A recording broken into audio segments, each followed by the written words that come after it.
Welcome to this week's Read the Bible Story Together time.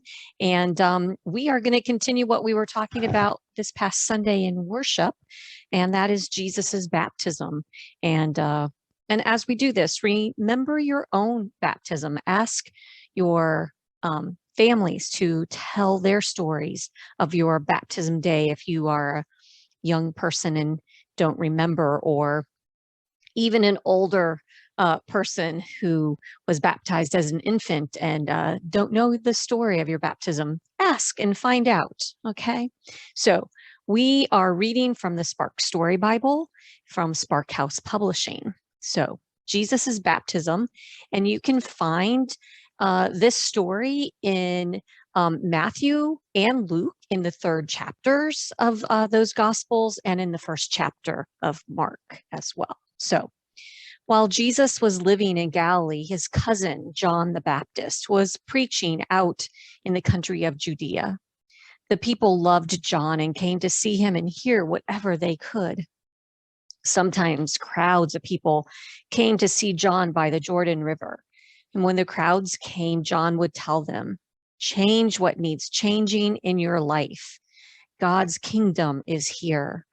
And the people would promise to change their lives, and then John would baptize them to show that they were a new person in God's eyes.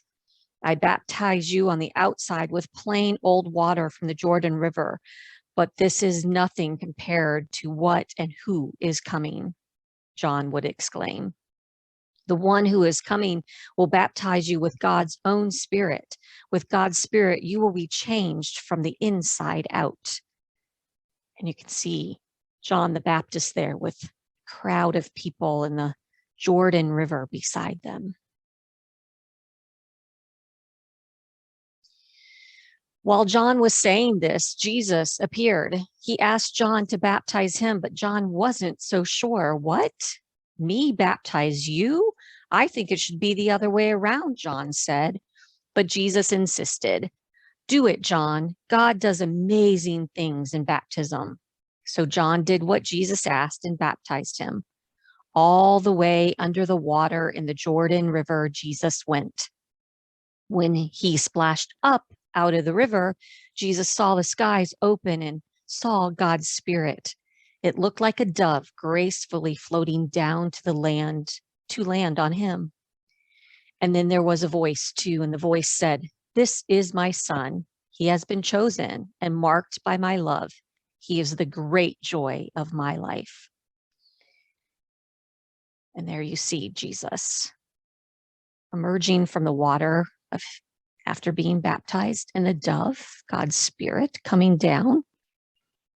So this week, think about and talk about, how are you a great joy of God's life?